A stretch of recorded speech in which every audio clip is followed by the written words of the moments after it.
En fait, mag day jàng comme xale. Moi je me rappelle quand on était à l'UGB en année de licence, benn pa dafa liggéey ba retraité, c'était un enseignant, c'était dafa ñëw on l'appelait Niang la joie, il s'appelait monsieur Niang. Parce que il procurait la joie, c'est-à-dire que dafa jàngale ba retraité, il est venu s'inscrire en licence. Et ça c'était extraordinaire.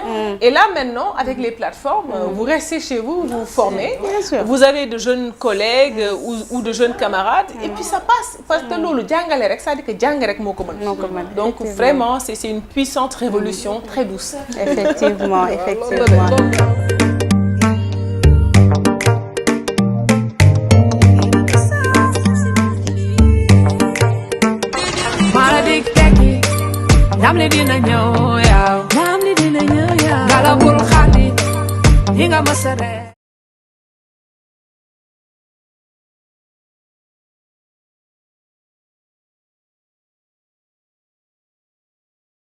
ku ci nekk am na smartphone.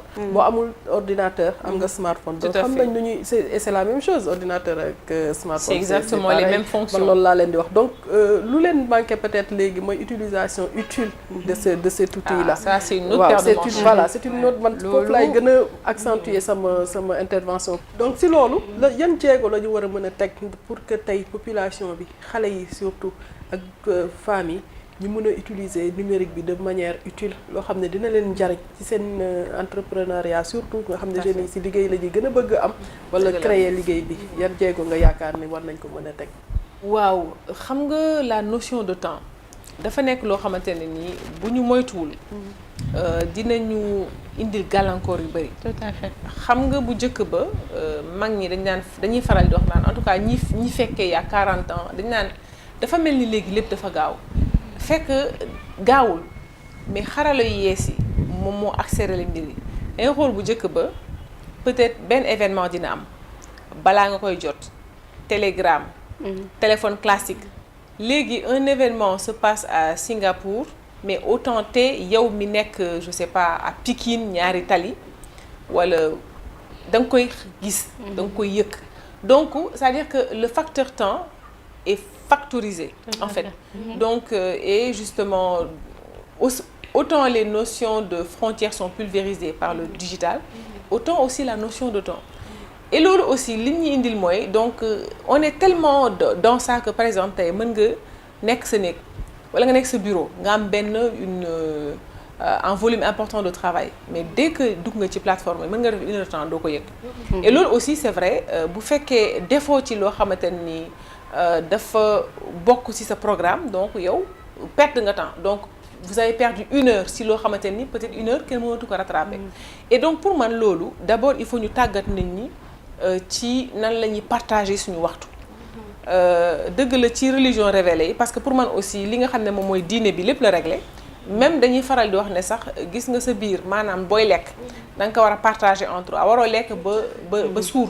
maanaam ba mu ne këll comme on dit en wolof da nga war a bàyyi boo xamante ni pour les aliments durs beneen bi pour les aliments liquides beneen bi nga bàyyi ko pour air nit tam pour man y a ce qu'on appelle la notion du tiers-temps tiers-temps ñun qui sommes dans l'entrepreneuriat social dans les associations mooy lan mooy nit da nga am ñetti maanaam pàcc ci sa dund benn bi c'est li nga xamante ni tey balaa ngay dem fenn moom la muy sa famille donc il y a du temps que tu dois consacrer à ta famille l'autre temps tu le consacres aux activités professionnelles maanaam yow tey fi ngay fayee ko li ñu naan da nga yor liggéey jàmbur parce que li ñuy fàtte mooy même yow tey boo créer sa entreprise liggéey jàmbur la parce que am na lu la warloo ak say clients ak yëpp beneen bi nag mooy temps bi nga xam ne da nga koy consacrer à la communauté donc moo tax dañuy faral di wax naan tiers-temps.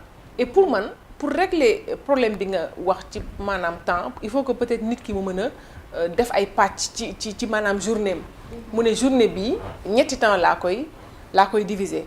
temps bi par exemple bu fekkee si c'est un chercheur la wala si c'est un étudiant mu ne bon premier temps bi dama xëy donc le temps que ma jógee sama kër ba yegg université donc temps bi temps la te temps boobu li ko maanaam subséquemment à ce temps mooy yow ban heure ngay yeewu. Parce que par exemple boo war a xëy 8 heures sa bureau doo yeewu 7 heures doo yeewu 6 heures avec les contraintes du transport da nga yeewu 5 heures et demie donc de 5h30 à 8h li nga ci war a def 8h pile mu fekk la université. lan nga war a def à partir de instant boobu peut-être war nga dem après bibliothèque wala war nga dugg ci benn plateforme gëstu et cetera et cetera et loolu nekk na loo xamante ni c'est un travail que chacun doit faire sur soi. Maintenant à l'échelle des apprenants à l'échelle tout tànk yi ndaw yi parce que ñun ñëpp ku ci ne am na fu ñu la tàggatee am na lu ñu la jàngal sa kër am na loo xam ne àddina jàngal na la ko pour man il faut que juste ñu former aussi. La formation. Formation bi. C'est important. Ça revient donc lépp soubassement bi xam-xam la. damay faral di wax naan bu njëkk ba on parlait des éboueurs maintenant on parle de technicien de surface tout est technique. léegi xam-xam dafa baax ci lépp. rawatina ci temps. donc pour man il faut que ñu tàggat nit ñi parce que boo xoolee code parental lan la wax maanaam ci li nga xam ne par exemple ñun nous qui travaillons sur la TNT. dangay xool ci décodeur bi y a les codes parentaux am na programme yoo xam ne par exemple wala am na foo xam ne boo bañee sa doom dem fa da ngay def code. donc boo defee code moom bu ñëwee bu xamulee code bi à moins que aussi xale yi léegi dañoo maanaam seen xam-xam dafa yaa macha allah. mais à moins que mu xam mu gis la nga def code bi mais du xam code bi. donc pour man c'est un code boo xamante ni on doit l'intégrer. te loolu nag ci yar la. xam nga ci yar la léegi gis ngeen jafe-jafe yi da ngay wàcc dem sa kër fekk xale yi nekk ci kanamu télé bi. nga ne leen ndax jàngeen ñu ne la waaw jàng naa pare man sama jàng dama la naan jàng du jeex. boo paree say leçons. élève day ñemee weetaay demal nga lire livre et loolu yëpp aussi c'est un environnement à créer ça veut dire aussi que la famille a un rôle important à jouer nga la waaye itam mu fekk nag yaay ji ba ñu guddee wàcc là aussi moi je suis contre ça je dis bon papa ji tam warta guddee wàcc wala bu fekkee ñaar ñëpp dañu guddee wàcc il faut qu'ils organisent la famille ba nga xamante ne ni aussi xale yi dañu am ku leen contrôler parce que tamit nag luñ la jàngalul doo ko xam effectivement c'est très intéressant am na solo bu baax man lu ma bëggoon a xam docteur Nafissatou Diouf mooy li ñuy wax autonomisation des femmes nga boole ko ak digital ma bëggoon a xam yow lan nga yaakaar ni ci digital bi war na mën a tax ni que la femme sénégalaise ou africaine en général puisse am plus d'autonomie ci li muy def gën a mën a xuus ci ay activités am gën a mën a fësal activité am au-delà de la formation wax nañ ko tout à l'heure jàng bi xam-xam bi lépp loolu mooy base bi mais il faudrait aussi que ñu mën a partager ay astuces ak suñu sœurs yi nga xam ne bëgg nañ autonome et que le digital est là très vaste mu nekk outil boo xam ne c'est à la portée de tout le monde ñu mën ko jëfandikoo pour mën a avancer ci seen ay activités. waaw pour man soxnaawo autonomie dafa am lu ko lal. autonomie dafa am d'abord lu ñu naan volonté. moo ko lal effectivement parce que tey ak loo bëgg nit ki. moom tant que bëggul xuus ci yow li nga ko bëggal. fi ngeen dem du sori. tout à fait donc ndimbal na ci fekk loxoy borom et donc loolu mooy nga yee ko d'abord. yeete bi nag bëri na ay façon parce que nit ki mën nga ko yee mën nga ko bëgg yee mais à la longue da nga koy énerver parce que ni nga koy yeewee la xam nga tey koo xamante ni dafa am nu mu doon tàmmee nu mu doon dundee nga bëgg ñëw nga ne tey en 24 heures wala en 48 heures damay dindi li ne ci moom loolu mënta ne donc da ngay naxante donc pour man il faut que mu am déjà benn environnement favorable bi nag c'est vrai l'état providence n'existe plus mais quand même état à travers les différentes politiques publiques yi nga xamante ne ni daf ko instituer jëmale ko ci les couches les plus vulnérables te jigéen ñi bokk ci loolu pour man la plus grande part vient de l'état bu état paree les organisations de la société civile ñoom tamit ñu jël en charge bu ñu ko jëlee en charge aussi les associations communautaires de base moo tax dafa am benn concept bu am solo boo xamante ne dafa am léegi ñu naan bàjjenu gox pour man c'est un puissant outil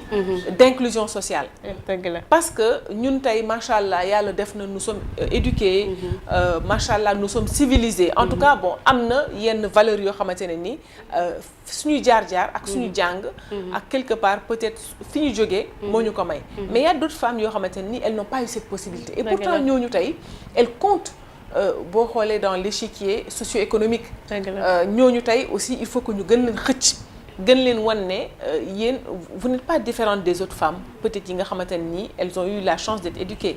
Donc il faut que programme yi nga xamante ne nii ñoom la ñuy teg yenn échelles yi ma wax ko de l'État aux organisations communautaires de base en passant par les associations de quartier, il faut que mu am une certaine fluidité.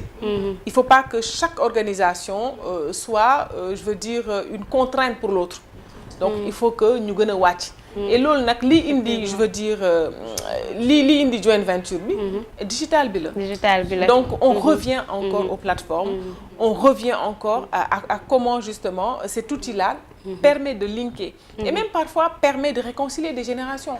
Bien sûr. Donc loolu et ça revient à dire quoi? Ça revient à dire que tàggat.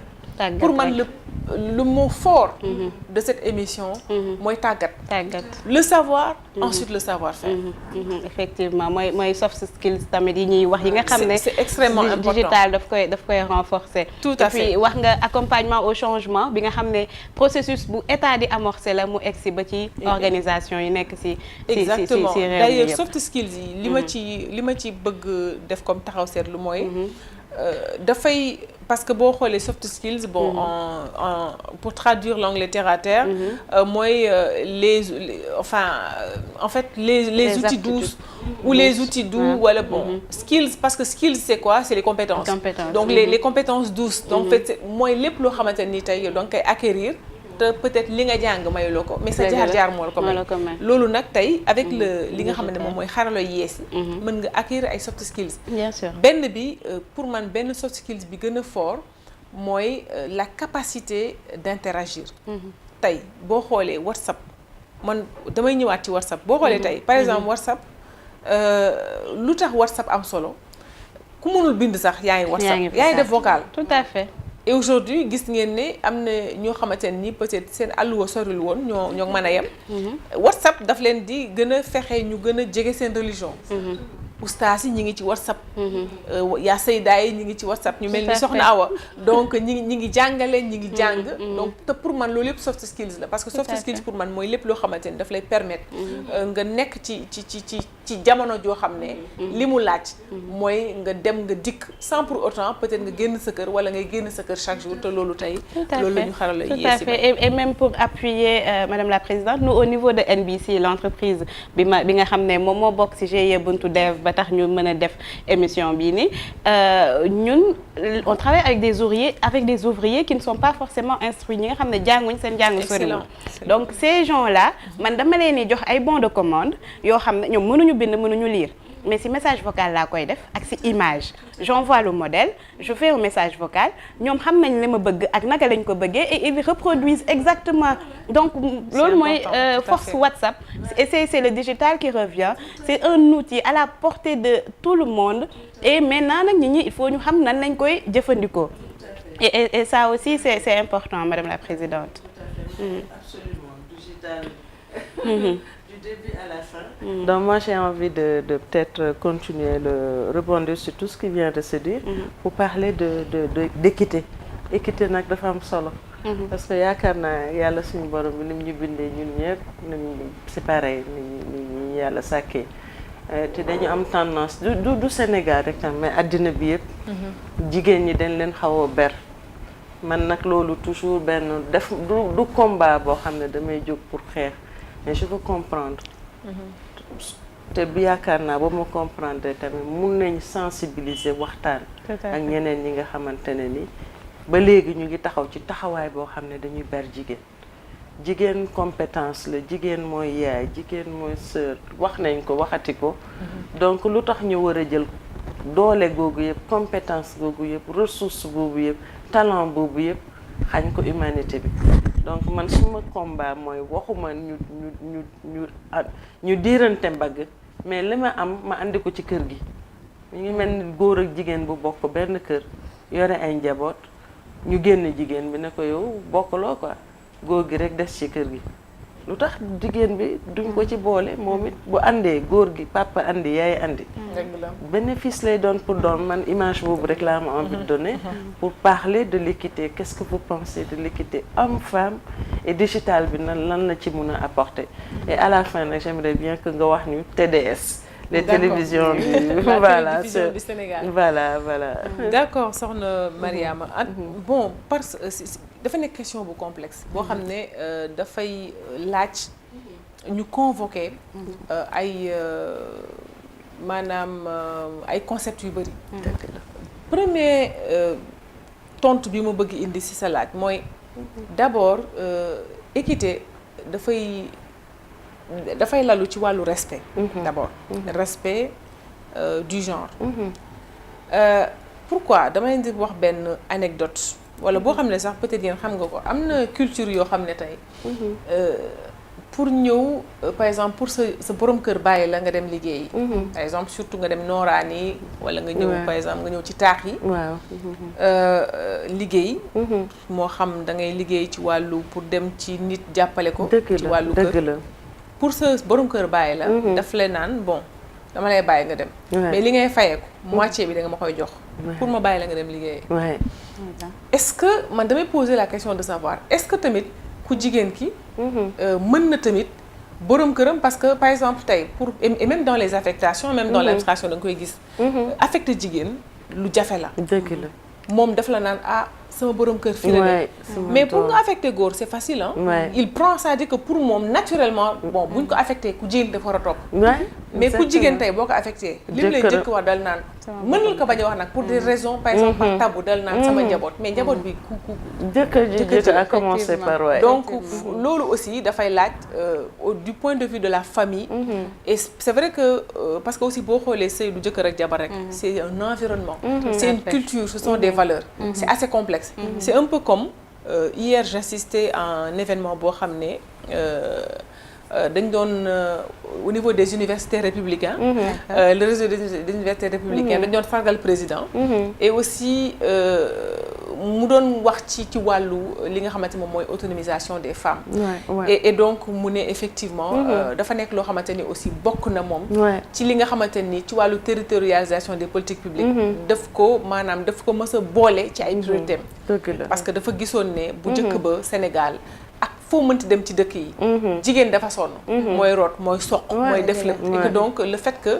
mu jéem a raccorder les réseaux d'adduction d'eau et cetera c'était aussi pour alléger donc ça c'est une parenthèse mais c'est quelque chose pour dire que li nga xamante ni tey moom la ñu mën a jàpp mooy quand même am na ay jéegalu yu am mais ba tey boo xoolee ci dans la pratique dafa des mooy li ma leen wax tey exemple boobu donc ça veut dire que tey aussi il faut ñu xool les ressorts familiaux ñu xool comment impulser donc exemple bi mu doon gën a joxe dafa ne la population sénégalaise elle croît mais tey boo jëlee tey nga ne da ngay wax ci démographie c'est un sujet tabou parce que boo ko ci démographie il faut nga wax ci soit espacement des naissances wala limitation des naissances boo ko waxee mais nit ñi ne lu tax ñu bëgg limiter donc c'est des sujets extrêmement complexes sujet bi nga wax dafa bokk ci complexité bi mais li ma ci mën a jàpp mooy encore une fois j'en reviens au changement de comportement li nga xamante ni mën naa ko jàpp mooy bu ñu te loolu aussi dafay nekk ci la notion de contenu waxuñu ci lu bari nag maanaam contenu naka la ñuy liggéeyee benn message ba nga xamante ne nii du heurter dina wax dëgg te kenn du ko rejeter loolu nag ce sont les communicants loolu moo tax communication am solo communication surtout la communication sociale communication sociale mooy une communication voilà qui a comme objectif le changement de comportement absolument loolu nag ñi jàng science politique lañ leen ci dugal ñi jàng psychologie lañ leen ci dugal ñi jàng sociologie et même les mathématiciens nous on a un collègue mathématicien à l'université Cheikh Hamidou Kane le professeur Sène Abdou Sène effectivement bon voilà lui il te fait entrer des concepts yoo xam ne da ngay gis ne les mathématiques sont un peu à la base de tout et que donc tey aussi bu ñu jëlee li nga xamante ni moom mooy sa question naka la ñuy def ba l'équité de genre mu nekk loo xamante ni dafa nekk une réalité du ma ne mën na nekk à 100% mais en tout cas li nga xam ne mooy xarala yees yi mën nañ ko permettre à travers les contenus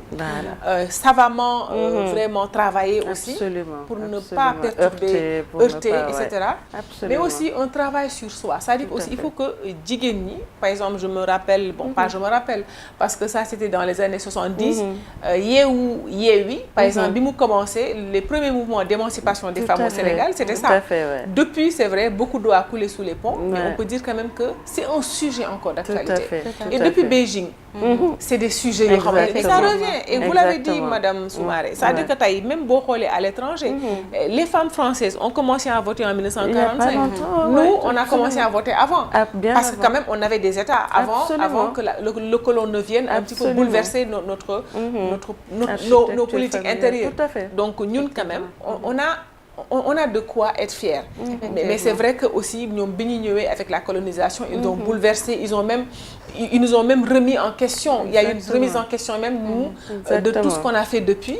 Et loolu aussi bokk na ci li nga xamante ne tey moom moo indi ba tey retard yi du point de vue même des rapports hommes-femmes. Donc nekkul question bu simple.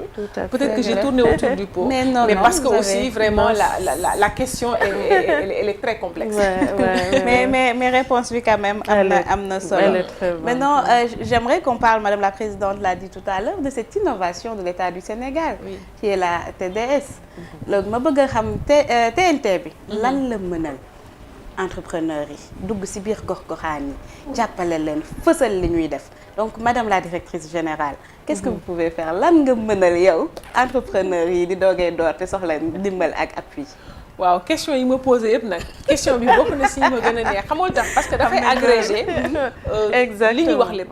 xam nga boo xoolee depuis 2006 avec l'accord GEO6 à Genève de l'Union internationale des télécommunications nga xam ne mooy kuréel bi nga xam ne mooy ci ndaw mooy maanaam moo ëmb lépp loo xam ne aaju na ci xarala yu yees yi ci àdduna bi UIT moom dafa laajoon dëkk yi pays réew yëpp àdduna bi ne leen naka dama bëgg ñu xalaat nan la ñuy def ba gestion des fréquences maanaam ñu gën ko yeesal et surtout aussi ñu gën ko yéwénal parce que fréquence mën naa jàpp ne à l'échelle du foncier mooy comme ay terrain mooy le foncier fréquence c'est le foncier c'est le pendant du foncier donc dans la vie de tous les jours nga jël fréquence mu ne la fréquence ci jaww ji maanaam moom mooy permettre sànq wax nañu war xarala yees maanaam fréquence moo mën a permettre ci wàllu dividende ñu mën a régler problème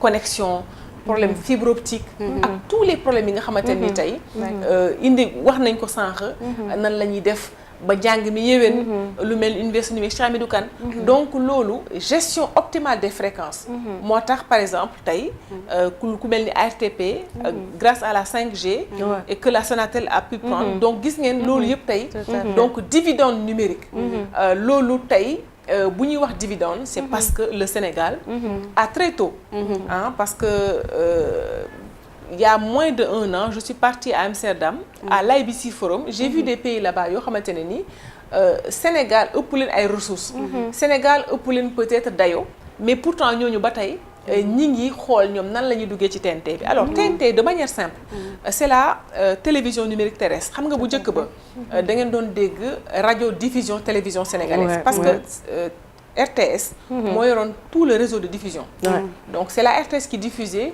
maanaam c'est à travers le réseau de la RTS que toutes les chaînes de télévision étaient vues au niveau du Sénégal donc depuis donc déjà l'accord GEO6 nga xamante ni le Sénégal a souscrit à cet accord parce que accord bi comme ni ma leen ko waxee dafa nañu optimiser la gestion des fréquences comment en faisant quoi en passant de l'analogique au numérique dans la diffusion parce que dañoo gis ne li nga xamante ni moom mooy les chaînes de télévision maanaam diffusion analogique li muy jël ci espace ci fréquence yi dafa bëri bu njëkk ba da ngay gis benn chaîne de télé benn canal dañu la daan alloué benn canal léegi avec benn canal tu peux avoir 40 chaînes de télé c'est ça la différence entre la télévision analogique et la télévision numérique terrestre maintenant li ci am solo aussi soxna Awa mooy question bi mu laaj lu tax mu juddu donc pour ça d'abord ensuite pour une meilleure qualité de diffusion parce que boo xoolee bu njëkk ba c'était les chaînes de télévision qui s'occupaient de tout parce que TDS ses missions principales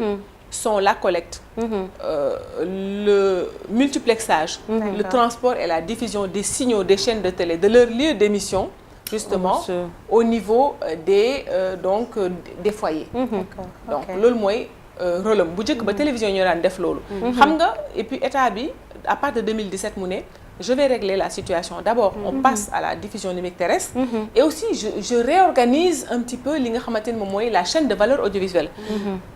léegi mu ne à partir d'aujourd'hui et ça c'est depuis 2017. Donc avec le code de la presse, parce que aussi ce qu'il faut savoir c'est qu'avant 2017 il n'y avait pas de code de la presse. Il y avait la loi 9604 qui régissait les fonctions donc de journalistes et de techniciens de l'information et de la communication. Donc à partir de 2017 il y a un code de la presse qui a été voté et donc justement ce code de la presse dit j'éclate la chaîne de valeur audiovisuelle en 3 segments.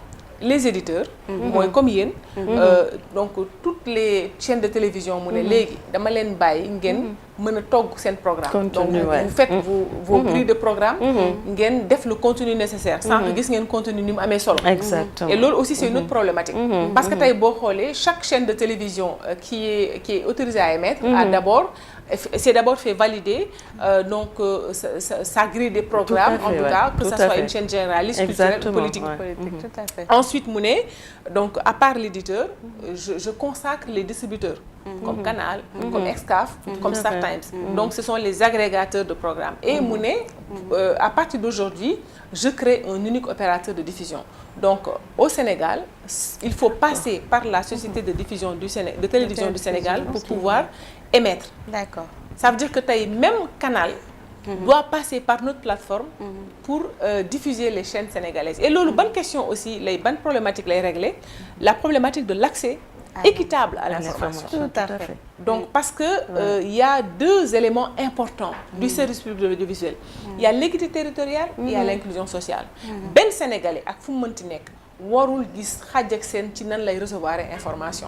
Parce que ça c'est la mission régalienne de l'État. Tout à fait. De souveraineté. Exactement, de pouvoir. Man direct loolu laa njëkk a gis quoi. C'est très important. C'est important. En plus maintenant de la qualité dans la diffusion. Donc peut-être pour terminer sur TDS, donc nous avons des services de base et des services à valeur ajoutée. Les services de base c'est la diffusion, donc loolu ça veut dire que tey nous assurons la diffusion de toutes les chaînes de télévision et même de quelques chaînes internationales. Ensuite il y a ce qu'on appelle la reprise de signal. Comme je l'ai dit, képp koo xamante ni dafa bëgg diffuser chaîne de télévision sénégalaise, tu passes par TDS. Il y a la colocalisation, par exemple tey boo xoolee il y a des opérateurs, je veux pas les citer pour bañ a avec la publicité, beaucoup d'opérateurs aujourd'hui qui veulent que leur émission soit beaucoup plus importante du point de vue de la fibre, par exemple, qui veulent qu'il y ait plus de réseaux tel dans telle région. Nous avons une infrastructure boo xamante ni elle est prête. Yow da ngay ñëw rek tu branches tes lignes et puis ñun on te permet nga gën a wasaare ce réseau à travers le Sénégal. Maintenant l'autre question qui doit être naturelle, c'est que est-ce que la TNT est accessible à tous. À tous, ouais. Parce que comme vous le savez, et ça même en Île-de-France, on n'a pas la fibre optique partout. Donc les zones non couvertes, nous rattrapons le signal avec le satellite. Ok. Voilà. D'accord. Donc c'est pourquoi on parle de diffusion numérique satellitaire. Parce que aussi effectivement, il faut aussi que les zones non couvertes, qu'on appelle les zones blanches, en attendant de pouvoir les connecter, il faut qu'on rattrape, il faut que ñoom tamit qu'ils ne soient pas lésés. Donc nous avons le satellite qui nous permet aussi d'arroser les zones non couvertes par le réseau de la fibre optique. D'accord. Parce que donc c'est ça. Maintenant aussi, peut-être juste pour terminer, les services à valeur ajoutée, c'est l'IPTV, en fait c'est la télévision payante, c'est l'archivage, c'est aussi l'EPG, donc c'est-à-dire que ça aussi c'est un service même embarqué, mais il faut des logiciels. Par exemple, aujourd'hui, vous voulez suivre un programme, mais vous êtes à votre bureau, vous pouvez donc le programmer, et puis à tel moment, vous le programmez à tel moment, il enregistre.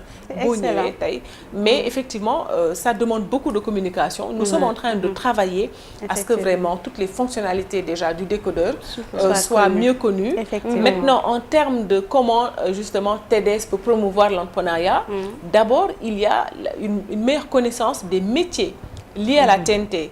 Par exemple, depuis 2 ans, nous avons initié ce qu'on a appelé la formation de 1400 jeunes. Parce que ce qu'il faut savoir, c'est que, c'est vrai, autant l'État a cette mission donc de service public, que tous les Sénégalais puissent accéder à l'information partout et à tout moment, mais aussi à un moment donné, parce que vous me direz que oui, mais pour avoir les signaux chez soi, mais il faut avoir un décodeur. Et comme vous le savez, les 5 doigts de la main ne sont pas égaux. Les gens aussi ne sont pas égaux dans cet accès au décodeur. Et donc avec le RNU, qui est aujourd'hui un outil important que l'État a pour voir les Sénégalais à revenus faibles, moyens ou importants. Donc avec le registre national unique, l'État du Sénégal avait demandé à TDS de pouvoir distribuer quelque chose comme 120 000 décodeurs. Donc aux ménages vulnérables sans pour qu'ils paient. Parce que ça, c'est dans le cadre du service universel. Et d'ailleurs, il y a le FD Sud qui travaille beaucoup pour ce service universel. Et donc, ce qui s'est passé, c'est que lorsqu'on a commencé la campagne de distribution de décodeurs, on s'est rendu compte que oui, on distribue des décodeurs, mais qui les monte? Il n'y avait pas beaucoup de monteurs. Et donc, on s'est arrêté avec le 3FPT, qui nous a financé à hauteur de 90 millions. Nous avons donc pu former 1400 jeunes au métier de montage de décodeurs, donc montage d'antennes et aussi maintenance des décodeurs et aussi réparation d'antennes, parce que quand tu formes au métier pour faire telle chose, il faut aussi former à comment exploiter le réseau. Et donc nous sommes quand même arrivés à pouvoir mailler le territoire, mais ce n'est qu'un début, parce qu'aujourd'hui il y a des nous avons quelques, en fait je ne vais pas dire que nous avons des rivaux, mais quand même il faut que la mission régalienne de l'État l'accès à l'information puisse être bien investi. Et aujourd'hui, l'État a mis les moyens en créant la Société de télédiffusion du Sénégal. Machallah, machallah. Et may profiter rek di wax ni que sa teewaay si plateau Voix d'avenir dafa am solo si ñaari fànn. Benn bi mooy que y a un peu plus d'un an, l'État du Sénégal daf la wóolu. teg la si tetu TDS. nga di fa def liggéey bu am solo. Merci. Macha allah ñu di ko gis et nga di ñu faciliter ñun l'accès à l'information parce que mooy suñu combat de tous les jours. Voix d'avenir lu ñuy xeex mooy que nit ñi jotewuñu ci information bii tax ñu war a mën a suqali seen ay activités war a mën a aller de l'avant. Donc moo tax d'ailleurs ce concept Voix d'avenir. beneen fànn bi mooy que da nga di kàngam macha allah ci wàllum xarale yu wees yi. Donc lépp luy digital am nga ci xam-xam boo xam ne nga ànd seeg générosité pour mën ko partager ak nit yi. xam naa sa fibre d'enseignante bi moom moo tax. Macha allah donc loolu moo tax ñu sawar waa Buntu Dev ak Presse Afrique sawar si wala si plateau Voix d'avenir ndax xam nañ ne ñun dinañ si jàng mais que la population yu ñuy topp di ñu seetaan taamu seen magazine Voix d'avenir dinañ si jàng jëlee si njëriñ et ça c'est extrêmement important. Merci pour votre générosité. am na solo yi nga fi wax am na solo jàng nañ vraiment discussion bi neexoon na jàng nañu si lu bëri Fatou maman aussi, je vois dans ses yeux, ses yeux brillent. Elle est machallah contente. C'est un rêve longtemps, voilà. qui date de longtemps, que je viens de réaliser aussi. Parce que pour la petite histoire, quand elle venait de commencer à la RTS, mais c'était ma journaliste favorite. Chaque fois que je suis clouée, en plus d'elle, il y a également une autre femme qui me fascine beaucoup, Merci. Alors, le chemin faisant, après je dois avoir le contact de Nafi, partager ce plateau avec Nafi. Franchement, je suis contente à tous égards. Plein succès. Ndam bu bëri inchallah. J'ai envie de dire ma fille. Tellement je suis contente. Je dire maman, avancement et plein d'autres, je sais pas, d'autres challenges à réussir. Comme ça, ma taxawaat de xoolaat avec beaucoup de fierté. Cette fois, je vais pouvoir dire non, je la connais. Bien sûr, maman. Et puis je vous dis, yéen ñaar am ngeen beaucoup de points en commun. Parce que moom tamit dafay jàppale jigéen ñi yëngatu ci entrepreneuriat. C'est ça, je l'ai. Dafay jàppale tamit ndaw ñi. C'est une information qui n'est pas tombée dans l'oreille de Tëngéej tout ça. Mais dañ lay topp dañ lay suivre. C'est vrai, merci. Donc yaa ngi def liggéey bu am solo ci diwaanu Tëngéej. Donc may nuyu waale waa boor boobu sama waa boor et puis voilà Nafi li ngay def am na solo et ñu ngi lay suivre et grâce suñu lay suivre ba xam fi nga ci toll c'est grâce au digital. Absolument. Donc machallah vraiment ñu di la bàyyi nga tàggatoo nga wax sa mot de la fin et puis vraiment on est content. On est très content et ça c'est toute l'équipe. Le technicien il me le dit non machallah c'est un numéro mais hop donc voilà. Je veux bien revenir. Mais bien sûr. Je veux bien revenir. Bien sûr. Et puis évidemment ça serait un honneur de vous recevoir. Bien sûr. Et puis nous avons mais day ñëwaat. Vraiment c'est un plaisir. partager plateau bi ak moom. Bien sûr. Générosité dans le partage. Tout à fait. Je pense que il faut ñu ñëwaat encore développer surtout partie TDS bi. waaw nit ñi gën koo xam. waaw man je suis pour l'information li ma leen di wax toujours. L'information c'est la puissance, c'est le pouvoir. Effectivement, c'est le pouvoir. Donc il faut que nit ñi xam. Aller chercher l'information xam nu mu lu xew. am na parce que structure yu bëri am na fi mais nit ñi dañ ko dul xam. Et c'est ça le talon d'Achille. Merci beaucoup encore docteur. Et merci de votre générosité. Vraiment, l'information c'est le pouvoir. Merci, absolument. De toute façon, voilà, donc qui peut et a d'abord été informé. Vraiment, Awa, je te remercie, Sokhna Awa, Sokhna Fatou ak Sokhna Mariama, maa ngi leen di vraiment gërëm parce que vous avez parlé de générosité, mais je le dirai d'abord à votre endroit. J'ai été sur les plateaux radio, ensuite télé pendant longtemps, et c'est vrai que quand on fait le métier de journaliste, la première matière, c'est la générosité. Parce que quand on n'est pas généreux, on ne peut pas faire ce métier. Tout à fait. Mais aussi, donc ça veut dire que quand on n'est pas généreux, on ne peut pas partager avec les gens. Donc vous avez aussi été généreux en m'invitant, parce que Elol aussi, vraiment, j'ai répondu à votre invitation avec plaisir, d'autant plus que je suis avec une jeune collègue qui est pétrie de talent, mais aussi pétrie de bienveillance et de générosité, machallah. Et aussi, vous aussi, je viens de vous rencontrer, même si vous m'aviez rencontré à travers le tube cathodique il y a des années. Mais c'est juste dire que, comme on dit, c'est très important que les femmes puissent être ensemble. Parce que nous sommes des puissances. Machallah. Une femme, c'est une puissance. Tout à fait. Et donc, des femmes, forcément, elles peuvent soulever des montagnes. Et je suis sûre qu'avec émission B, en tout cas, j'espère que ñi koy déglu, peut-être ëpp ñu leen xam-xam, mais peut-être dinañ ci am loo xamante ni am na ci lu bees lu ñu xam te loolu dafay nekk suñu sakk. nekk seen sakk yéen ñi tax li am. Je dirais aussi que li ëpp solo mooy langue bi ñuy véhiculer information. Parce que aussi bu ñu nax suñu bopp, c'est vrai depuis des années.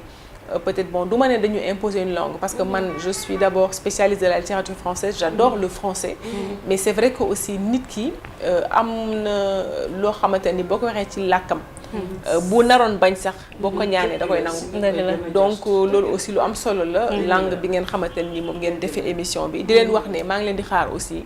TDS, ça sera un honneur de vous recevoir pour davantage échanger. Et aussi je vous promets que je reviendrai Inch'Allah.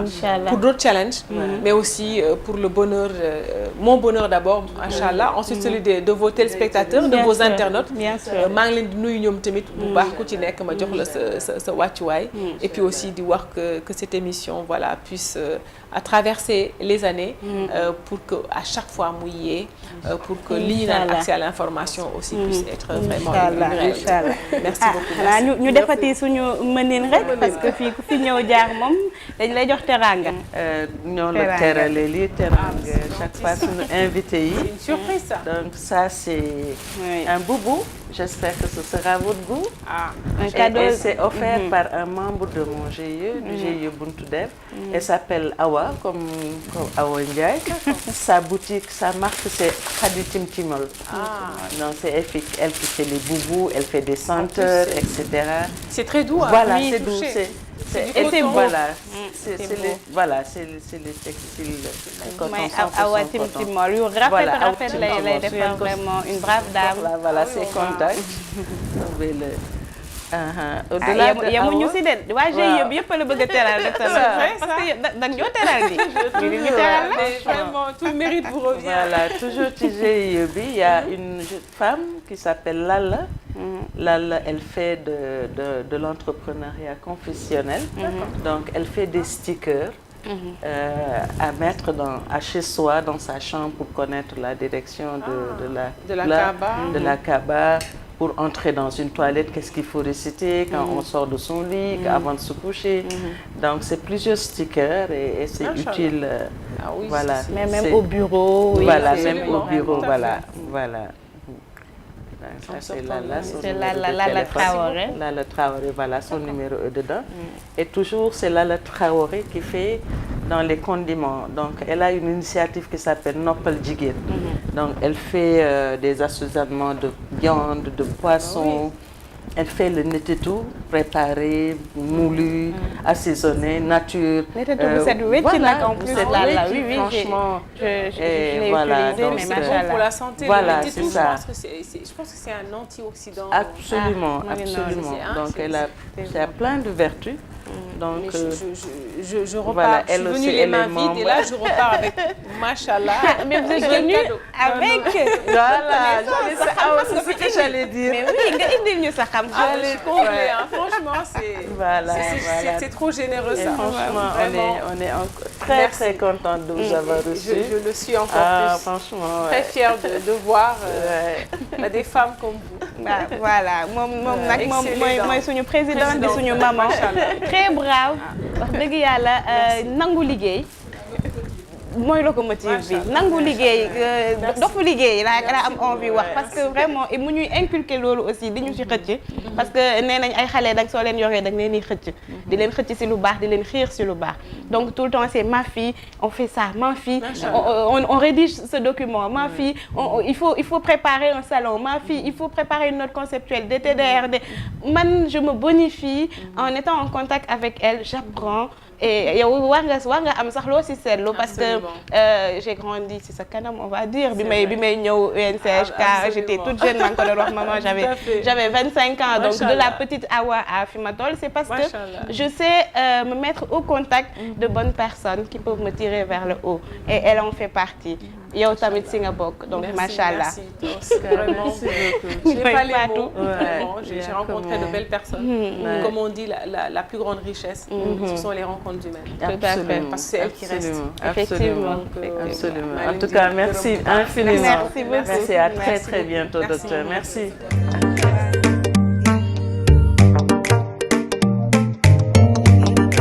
Ah mais vraiment am na solo maman moi je suis très contente je suis satisfaite du débat des échanges yu fi am parce que on a eu quand même une invitée de choix de marque très très très généreuse di partager li mu xam partager li mu jàng partager aussi li muy def et c'est important donc vraiment satisfaction rek laa am ci numéro bi lan mooy seen impression honnêtement moi je suis absolument en phase avec ce que tu dis c'était un bonheur d'avoir passé ces instants-là avec Nafi parce que franchement wane na xar-xar yu bëri xar-xaru kanam yu bëri. Tout à fait. Compétence comme tu as dit jaar d'abord jàng quelqu'un ku xam àddina et ku mun a inspirer donc franchement li mu fi jot a wax yëpp yàlla na amal njëriñ xale yi parce que ñun au bout du compte c'est ça qu'on cherche. Effectivement. wane koo xamante ne xale yi dinañ ko mun a xool ne kii kat mun nañu dimbale.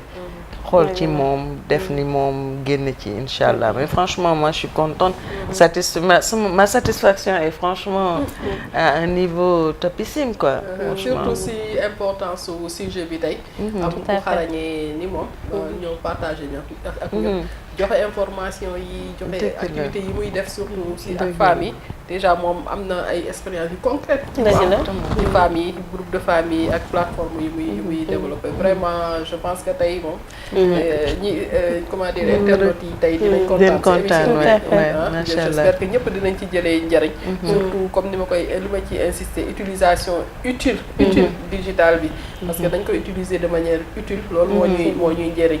mais pas ludique bi rek bokk na ci par da ngay di nga ci foo di nga ci ree déconné mais dafa am potentiel boo xam ne buñ ko xamee rek ah on peut tout faire te jeunes yëpp dinañ ci génn te problème yu bari dina wàññeeku je pense absolument vraiment may kontaan aussi di partager ak yéen plateau bi une fois de plus ma chère Fatou chère maman vraiment question yi dal nañ percutante nañ et chaque jour on s'améliore donc di si sant yàlla di nuyu tamit suñu partenaires yi suñu partenaires yi nga xam ne sans ñoom dara du dem di leen sargal di leen jox seen wàccuwaay di nuyu tamit ñi nga xam ne ñoom ñoo taamu Voix d'avenir ne rek moom la ñuy topp di ko seetaan.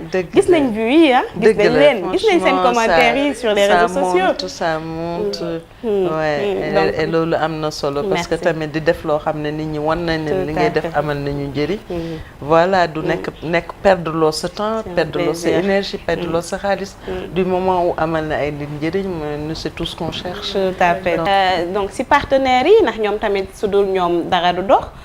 ñu leen di remercier di leen sant ñoom ku si mel ne Timtimol borom teranga yi Lalla waa GIE Buntu Dev ñoom ñëpp fàttewuñu kenn di remercier mais Presse Afrique monsieur Gomis suñu patron monsieur Ibrahima Lissa Faye le directeur général ak toute l'équipe ñi nga xam ne ñoo si jàpp ba seen magazine di mën a jaar yoon donc ñuy remercier également Charme L Sister LB NBC monsieur et madame Ndiaye ma ko fàtte donc voilà suy wax monsieur Ndiaye bëti day péti yi moom laa fi am mooy sama wéeruwaay vraiment sant yàlla un gentil garçon également une belle personne. C'est vrai. J'ai approché son mari muy xale bu ma sopp quoi franchement très équilibré góor gu baax àndandoo ñoom ñaar di liggéey na leen yàlla dolli jàppale.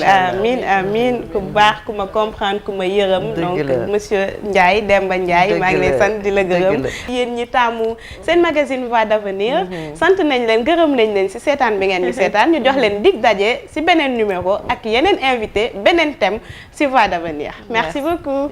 City Events Sénégal en partenariat avec buntubi.com organise ce 8 février 2024 la journée de l'entrepreneuriat et du leadership féminin à la place du souvenir africain. Sous le haut patronage de Madame Ami Fall Sarr, Madame Diop Zahra Iyane Thiam, Professeur Rose Wardini, Madame Aram Thiam.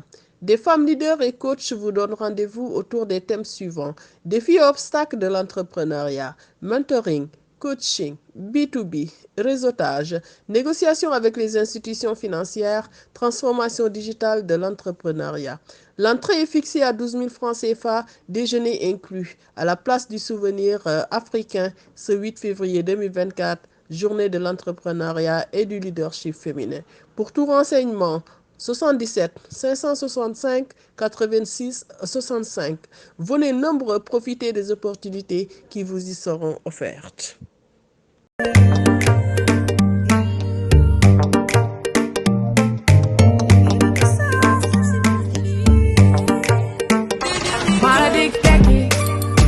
Dina ñëw